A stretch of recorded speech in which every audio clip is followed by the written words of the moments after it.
विषयावर आपल्या सगळ्यांशी बोलायचं होतं म्हणून तातडीने आणि आपण अतिशय कमी वेळामध्ये उपलब्ध झालात आपल्या सगळ्यांची मी आभारी आहे। खरं तर अधिवेशन उद्यापासून सुरू होते। या अधिवेशनाच्या निमित्ताने काही विषय आम्ही लावून धरणारच आहोत। त्यातला जो एक अत्यंत महत्त्वाचा विषय आहे त्या संबंधाने मी परवा नागपूरला एक पत्रकार परिषद घेईन। उद्या एक पत्रकार परिषद अजून एका वेगळ्या विषयावरची आणि नगर परिषद निवडणुकांच्या संदर्भाने उद्या मुंबईला एक पत्रकार परिषद घेते। पण आजचा विषय हा थोडा वेगळा आहे, म्हटलं तर थोडा नाजूक आहे, म्हटलं तर थोडासा किचकट विषय आहे। पण आमची अडचण अशी आहे की ज्या ज्या संस्था ज्या ज्या यंत्रणांकडे आम्ही विश्वास टाकावा, ज्या ज्या संस्था आणि यंत्रणांकडून आम्ही अपेक्षा कराव्या, जर कुंपणाने शेत खाल्लं तर काय करायचं, त्या त्या संस्था आणि यंत्रणांकडूनच जर गळचेपी होत असेल तर काय करावं। पुण्यामधली काही मंडळी माझ्यासोबत आहेत। याच्यामध्ये एक आहेत वर्षा शिवप्रसाद धमिष्टे, ज्या माझ्या बाजूला इकडे बसलेल्या आहेत। एक दुसरी केस आहे, मी एक एक नावं सांगेन। वर्षा शिवप्रसाद धमिष्टे या धायरी गावाच्या रहिवासी आहेत। विक्रम चाकणकर व त्याची बायको रुपाली विक्रम चाकणकर, या रुपाली विक्रम चाकणकर म्हणजे या वेगळ्या रुपाली विक्रम चाकणकर आहेत, पण मला वाटतं ह्या आयोगाच्या नात्यासंबंधातल्या आहेत। यांनी पैशाचे आमिष दाखवून दुसऱ्याच्या जागा फ्लॅट कमी किमतीत देतो असं सांगून ते 1.5 कोटी रुपयाची फसवणूक केली। पैसे परत मागितल्यावर संपूर्ण कुटुंबाला जीवे मारण्याची धमकी दिली। हे जे कुटुंब आहे या कुटुंबाने आपली शेती विकली। शेती विकल्यानंतर जो विक्रम चाकणकर आहे, विक्रम चाकणकरने सांगितलं की रिअल इस्टेटमध्ये तुमचे पैसे गुंतवा, मी तुम्हाला पैसे दुप्पट देतोय। अमुक ठिकाणी एक साईट चालू आहे, त्या साईटमध्ये तुमचे पैसे आम्ही गुंतवलेले आहेत। पण काही दिवसानंतर लक्षात आलं की तो माणूस टाळाटाळ करत आहे, म्हणून ती साईट बघायला जेव्हा त्या गेल्या त्यावेळेला तिथे साईटच नव्हती। ही साईट नाही म्हणून जेव्हा त्या नांदेड पोलीस स्टेशनला गेल्या, नांदेड सिटी पोलीस स्टेशनला, आणि या संबंधित व्यक्तीवर तक्रार दाखल व्हावी यासाठी त्या गेल्या, त्यावेळेला चाकणकर आडनाव आहे म्हटल्यावर सगळे हस्तक्षेप होणं फार स्वाभाविक होतं आणि त्या हस्तक्षेप स्वाभाविक होत याच महिलेवर सावकारकीचा गुन्हा दाखवत या महिलेची तिच्या अगेन्स्ट पोलीस केस दाखल झाली। सोबत त्यांचा मुलगा आहे जो स्पर्धा परीक्षांचा अभ्यास करतोय। खरं तर यांच्या सगळ्या कुटुंबालाच आत टाकलं असतं। ज्या पद्धतीने आयोगावरून यांना धमक्या देण्यात आल्या, यांच्या संबंधाने अत्यंत वाईट पद्धतीने वागणूक झाली आणि तुम्ही पैसे मागितले तर आम्ही तुम्हाला आत टाकू शकतो, आमची ताकद किती आहे ते माहीत आहे का। विशेष म्हणजे नांदेड सिटी पोलीसने याच्यामध्ये त्यांचं काहीही ऐकून घेतलं नाही। ज्या पद्धतीने त्यांनी पैसे दिले त्या पैशाचे एकूण तपशील, चाकणकरला जेवढे पैसे आत्तापर्यंत दिलेले आहेत, मग एकदा 2,50,000 रुपयाचा चेक आहे, मग 10 लाख रुपयाचा चेक आहे, 5,10,000 रुपयांचा चेक आहे। ह्या सगळ्या प्रकारे यांना पैसे मला वाटतं एक 5 लाख आणि 10,000 रुपये असे वेगवेगळे चेक ते अजून डिटेलमध्ये माहिती सांगतील। परंतु ज्या पद्धतीने विक्रम चाकणकरने गैरफायदा घेत या फॅमिलीचा विश्वासघात केला हे अत्यंत वाईट आहे। त्याचे सगळे बँक स्टेटमेंट आहेत, सगळे चेक आहेत। वर्षा धमिष्टे या एकट्याच आहेत का बरं या प्रकरणातल्या, तर असं नाही आहे। या प्रकरणात अजून एक आहे, सौ शीतल सचिन शिंदे, ज्या माझ्यासोबत बसलेल्या आहेत, यांची पुन्हा तीच अडचण आहे। सौ शीतल सचिन शिंदे धायरी गाव पुणे इथे राहतात। स्वतःचा फ्लॅट विकत घ्यायचा होता, त्यावेळेला विक्रम विलास चाकणकर यांना भेटले, त्यांनी त्यांची ओळख म्हणून बिल्डर म्हणून सांगितली। तेव्हा ते बोलले की महादेव मंदिर धायरीमध्ये मोठा प्रकल्प उभा करणार आहे, त्यामध्ये गुंतवणूक करा, आत्तापासून थोडी रक्कम द्या आणि मग तुम्हाला आम्ही हँडओव्हर करू तुमची प्रॉपर्टी। सुरुवातीला 90,000 रुपये, मग 8 लाख रुपये, मग 2,80,000 रुपये, अशा पद्धतीने साधारण किती रक्कम ताई? 25 लाख। तुमचे 25 लाख, तुमचे किती? आमचे 1,20 लाख। 1,20 रुपये आणि तुमचे अजून ते दुसरे कोण, त्यांचे किती? 16 2.5 कोटी। म्हणजे कोट्यावधी रुपयांचे पैसे प्रत्येक वेळेला विक्रम चाकणकरने लोकांकडून पैसे घ्यायचे आणि विक्रम चाकणकर म्हणजे या फक्त 3 केस मी समोर आणले आहेत, अशा किमान 25 ते 30 केसेस आहेत की ज्यांच्याकडून करोडो रुपये विक्रम चाकणकरने घेतले आणि विक्रम चाकणकर प्रत्येकाला सांगत राहिला की माझी अमुक ठिकाणी प्रॉपर्टी आहे, अमुक ठिकाणी मी रिअल इस्टेटचा बिझनेस करतोय आणि त्या ठिकाणाहून लोकांकडून पैसे उकळले. धायरीच्या प्रॉपर शेतकऱ्यांकडून हे पैसे घेतले गेले आणि जेव्हा जेव्हा पैसे मागितले तेव्हा या लोकांवर गुन्हे टाकण्यासाठी म्हणून आयोगाचा वापर झाला असं या पीडितांचं म्हणणं आहे. विशेष या ज्या महिला आहेत या महिलांचं असं म्हणणं आहे की आम्ही महिला आयोगाकडून मदतीची अपेक्षा करतो, पण महिला आयोगच जर आमच्यावर असा उलटत असेल आणि महिला आयोगच जर आमच्यावर खोट्या केसेस टाकण्यासाठी पुढे येत असेल तर हे अत्यंत वाईट आहे. वर्षाताई बोला जरा. आम्ही शेतकरी, माझं कुटुंब आहे, तर आमच्याकडं कष्टाचा पैसा आणि थोडी जमीन विकलेल्याचा पैसा हा आमच्याकडं 2023 मध्ये होता.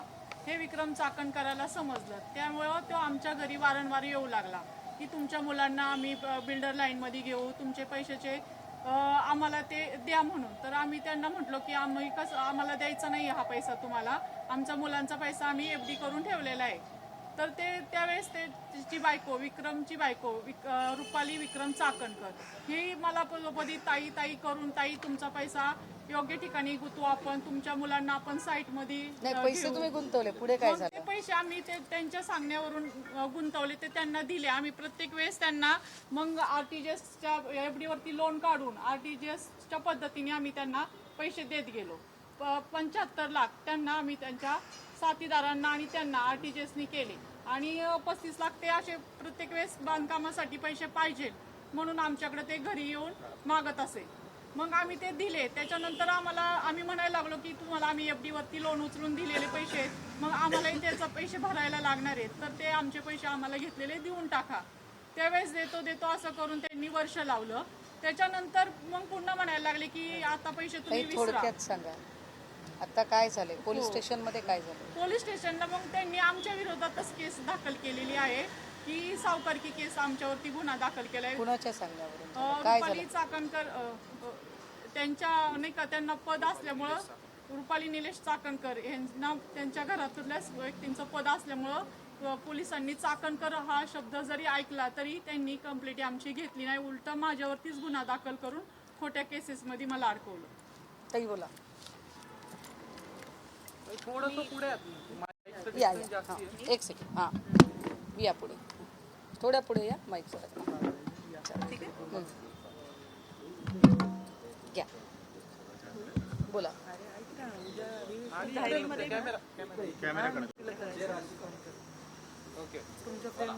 धायरीमध्ये मी फ्लॅट बघत होते कारण माझी पूर्ण फॅमिली तिथे राहते. तर विक्रमला मी एक सांगितलं होतं की मला एक फ्लॅट सुचव, जसं तो बिल्डर लाईनमध्ये, की तुझ्याकडे कुठे चांगली जागा असेल तर मला सांग.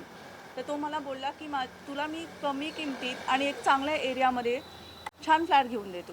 तर त्यासाठी मी त्याला 6 लाख रुपये चेक थ्रू दिले, GPay केलं. अर्धी अमाऊंट त्यांनी त्याच्या पार्टनरच्या नावावरती मला करायला सांगितली, तेही केली. परत वारंवार त्यांनी माझ्याकडनं पैसे मागितले, ते मला कॅश द्यायला सांगितले की बाबा माझ्या अकाउंटला प्रॉब्लेम आहे, तर ते पैसे अडकतील तर तू आम्हाला कॅश दे. कधी 1 लाख, कधी 2.5 लाख, कधी 50,000 असे करत करत माझ्याकडनं पूर्ण त्यांनी 25 लाख रुपये घेतले. पण त्याच्यानंतर जेव्हा आम्ही त्यांना फ्लॅटचं विचारलं तेव्हा त्यांनी ना ॲग्रीमेंट केलं, ना आम्हाला फ्लॅट दिला, ना आमचे पैसे परत आले. तर आणि जेव्हा आम्ही बोललो की आम्ही पोलीस चौकीत जाऊ, तर एवढंच सांगण्यात यायचं की नांदेड सिटीला तुम्ही कधीही गेला नांदेड पोलीस चौकीला तर ती पोलीस चौकी मॅनेज आहे. तुम्ही तिथं चाकणकर पोकळे हे नाव घेतलं तर तुम्हाला ते एंटरटेन पण करणार नाही आहेत, ना तुमची कंप्लेंट घेतील, उलट तुम्हालाच अडकवतील कुठल्या तरी गुन्ह्यामध्ये. तर तुम्ही ठरवा तुम्हाला तिथं जायचं आहे का नाही आहे. तर आत्तापर्यंत या गोष्टीला घाबरून आम्ही कधी गेलो नाही, पण आता काहीच होत नाही, लाईक पैसे येत नाही आहेत, काहीच होत नाही आहे. कसलाही फसवणूक झाली आहे तुमची? किती वर्षापासून तुम्ही पैसे देत होता? नांदेड पोलीस स्टेशनला कधी गेलात आणि कुठल्या अधिकाऱ्यांना भेटला? 10 वर्षापासूनचा विषय आहे तसा. तुम्ही त्यांना कधी गेला होता पोलीस स्टेशनला? पोलीस स्टेशनला आता आम्ही एक 2 आठवड्यापूर्वी हे केलं होतं, अर्ज दिला होता. सॉरी त्यांचं नाव बोस नाही, त्यांच्याशी नाही बोललो आम्ही. PSI होते कोणी तिथं PSI होते अधिकारी नाव त्यांच्याशी आम्हाला फसवणूक बोलणं किती झालं. दिवसापासून चालू आहे ते तुमच्याकडे दोघींचं जर बघितलं तर पहिले पैसे कधी दिले ते आठवते का हो तुम्ही आठवतंय ना. कधी दिले तुम्ही किती मी एप्रिल महिन्यामध्ये 2024 मध्ये दिली. तुम्ही ताई माझी फर्स्ट अमाऊंट 2017मध्ये दिलेली आहे मी 2017मध्ये. हा सचिन मधुकर सुर्वे एक तिसरी केस आहे. सचिन मधुकर सुर्वेला सुद्धा 2,50,00,000 रुपये घेऊन त्याची आर्थिक फसवणूक केली. कुटुंबातील व्यक्तींना जीवे मारण्याचा धमक्या दिल्या गेल्या. या सगळ्यांचे पोलीस स्टेशनला रितसर अर्ज आहेत. म्हणजे ही माहिती कुठलीच वेग नाहीये. आणि या प्रत्येकांना धमक्या देताना याच्यामध्ये रुपाली निलेश चाकणकर यांचा संबंध आहे असं पीडितांचं म्हणणं आहे. रुपाली निलेश चाकणकर यांच्याकडून आता या पीडित बायका इथे का आहेत, या सगळ्या बायकांचं म्हणणं असं आहे की महिला आयोग हा महिलांना मदत करण्यासाठी असतो. पण महिला आयोग महिलांना मदत करण्यासाठी असतो, पण महिला पीडित असताना सुद्धा आणि महिला मदत मागताहेत म्हटल्यावर सुद्धा फक्त आणि फक्त आपल्या कुटुंबियांना वाचवण्यासाठी पदाचा गैरवापर करत नांदेड पोलीस स्टेशनचे अधिकारी अतुल बोस यांच्याशी बोलल्यानंतर अतुल बोस यांनी याच्यामध्ये गुन्हा नोंदवून घेतला नाही. विशेष गोष्ट की धमिष्ठे फॅमिली तर त्यांना वारंवार असं सांगत होती की आमच्याकडचे बँक स्टेटमेंट बघा, आमच्याकडे पैसे कुठून आले, तर आम्ही शेती विकली, आम्ही पैसे कसे दिले, तर त्याचे आमच्याकडे सगळे चेकचे पुरावे आहेत. म्हणजे जर आम्हाला जर काही सावकारकी करायची असती तर आम्ही असे चेक पेमेंट केलं असतं का बघा.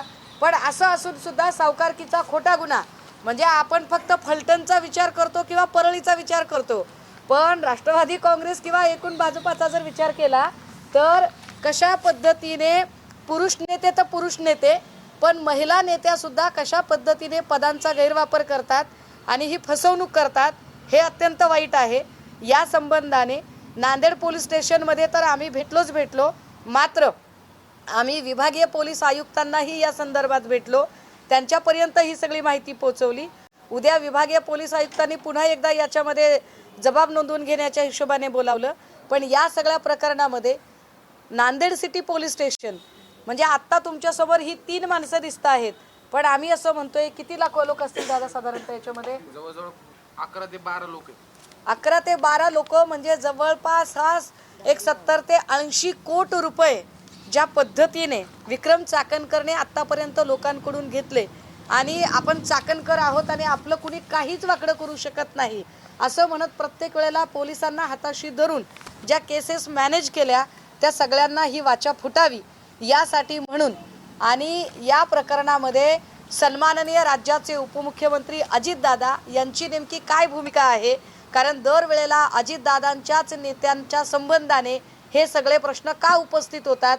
आम्ही अजितदादांना आता अत्यंत कळकळीनं विनंती करण्याचा प्रयत्न करतोय की दादा नेमकं काय ठरवलेलं आहे की एवढ्या सगळ्या तक्रारी, म्हणजे त्या त्यांच्या असणाऱ्या कामात तर त्या अजिबात काही काळजीपूर्वक काम करतच नाहीत, परंतु इतर लोकांना जर अशा पद्धतीने आर्थिक लूट होणार असेल, त्यांचं शोषण होणार असेल आणि त्यांची पोलीस कंप्लेनही कुठून लिहून घेतली जाणार नसेल आणि त्याच्यामध्ये जर हस्तक्षेप केले जाणार असतील ते आपल्या पक्षातल्या अत्यंत जबाबदार पदावरच्या लोकांकडून, तर यावर सन्माननीय पक्षप्रमुखांची काय भूमिका आहे, प्रदेशाध्यक्ष सुनील तटकरेंची यावरची काय भूमिका आहे, हे जास्त महत्त्वाचं आहे.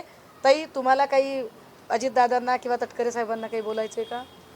त्यांना एवढंच सांगायचंय मला की महिला आवर्जून तुमच्याकडे न्याय मागायसाठी येत असेल, सगळे प्रूफ घेऊन जर येत असेल तरी तुम्ही महिलांवरती अन्याय होऊन देताय, हे कुठपत योग्य आहे? नांदेड पोलीस ठाण्याचे जे संबंधित अधिकारी आहेत त्यांच्याकडनं काही कंप्लेंट निवड होत नाहीये का? नाही निवड जर होत असेल तर मग पुढे तक्रारीची दखल ते का घेत नाहीत असं तुम्हाला? नांदेड पोलीस स्टेशनने त्यांची तक्रार घेतली नाही, उलट त्यांच्यावरच गुन्हे दाखल करण्याच्या धमक्या दिल्या. त्याच्यात एक तक्रार वर्षा धमिष्टे यांच्यावर दाखल सुद्धा झाली. अतुल बोस नावाचे जे पोलीस अधिकारी आहेत यांच्याशी या संदर्भाने बोलणं झालं, मात्र त्यांनी तक्रार घेतली नाही. यानंतर ACP यांच्याकडे या सगळ्या तक्रारी गेल्या. ACP सुद्धा जेव्हा चाकणकर असं नाव येतं त्यावेळेला ACP सुद्धा त्याच्या तक्रार घेताना 10 वेळा विचार करतात. आता मात्र ACPंची अशी भूमिका आहे की ठीक आहे आम्ही बघू, मात्र या सगळ्यांमध्ये जर न्याय नाहीच मिळाला तर आम्ही काय करावं. मग आम्हाला आता तटकरे साहेब आणि अजितदादा यांच्याकडे दाद मागण्याशिवाय पर्याय नाही. म्हणून या सगळ्या महिला, कारण या सगळ्यांमध्ये वर्षा धमिष्टे यांनी आत्महत्येचा प्रयत्न केला. म्हणजे एखाद्या महिला आयोगाच्या अध्यक्षांमुळे जर महिलांनाच आत्महत्या करावी लागत असेल, महिलांना जीव देण्यापर्यंतचा विषय होत असेल, तर हे गंभीर आहे, हे चिंताजनक आहे. यामध्ये सन्माननीय पक्षप्रमुखांनी, राष्ट्रवादी काँग्रेसच्या पक्षप्रमुखांनी लक्ष घालावं अशी आमची अपेक्षा आहे. ताई, एक राजकीय प्रश्न आहे. फक्त एक प्रश्न आहे की उद्यापासून राज्याचं अधिवेशन सुरू होते. आतापर्यंत म्हणजे 1 वर्षात जे 2 ते 3 अधिवेशनं झाली त्यात विधानसभेत विरोधी पक्ष नेते नव्हते. आता उद्या तर विधान परिषदेत नाही, म्हणजे राज्याचं पहिलं अधिवेशन असं होणार आहे आमच्या अंदाजानुसार की विरोधी पक्ष नेत्यांविना दोन्ही सभागृहात विरोधी पक्ष नेत्यांनी अधिवेशन होते. विरोधकांची गळचेपी केली जाते, अन्याय होतोय. लोकशाहीचं सौंदर्यच विरोधी पक्षांच्या सहअस्तित्वावर अवलंबून आहे. मात्र विरोधी पक्ष नेता किंवा विरोधी स्वरच ठेवायचा नाही, हे भाजपचं हुकुमशाहीचं धोरण आहे. आत्ता विधिमंडळाच्या 2ही सभागृहात विरोधी पक्ष नेताच नसेल तर सत्ताधाऱ्यांवर अंकुश कशा पद्धतीने ठेवला जाईल याबद्दल शंका आहे. पण असं असलं तरीसुद्धा आम्ही आमची लढाई चालू ठेवू. या अधिवेशनामध्ये आमचे काही महत्त्वाचे प्रश्न आहेत, ज्या प्रश्नांवर आम्ही सरकारला जाब विचारू. सभागृहात जर सरकारने आमचा आवाज दाबायचा प्रयत्न केला तर आम्हाला सभागृहाच्या बाहेर नागपूरच्या रस्त्यावर सुद्धा आंदोलन करावं लागलं तर ते आम्ही आंदोलन करू. या अधिवेशनामध्ये आमचे जे महत्त्वाचे काही मुद्दे आहेत, जे मुद्दे नगरविकास खात्याशी संबंधित आहेत, जलसंधारणशी संबंधित आहेत, सार्वजनिक बांधकामशी संबंधित आहेत, या मुद्द्यांवर आम्ही बोलत राहू. सगळ्यात महत्त्वाची गोष्ट की निवडणूक आयोगाने घातलेले जे घोळ आहे आणि निवडणूक आयोगाने घातलेल्या घोळामुळे नगर परिषद निवडणुकीमध्ये जो काही आत्ता अभूतपूर्व गोंधळ झालेला आहे, या अभूतपूर्व गोंधळाला जबाबदार कोण आणि या संबंधाने सन्माननीय मुख्यमंत्र्यांनी जी काही नाराजी वगैरे दाखवली, ही नाराजी खरीच नाराजी आहे की निवडणूक आयोग आणि भाजप एक नुरा कुस्ती महाराष्ट्राला दाखवू पाहत आहे. या सगळ्या संबंधाने या अधिवेशनावर चर्चा होणे अपेक्षित आहे.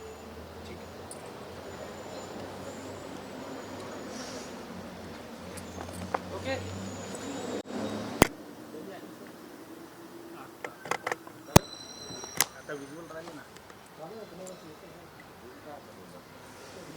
अजून काही राहिले का?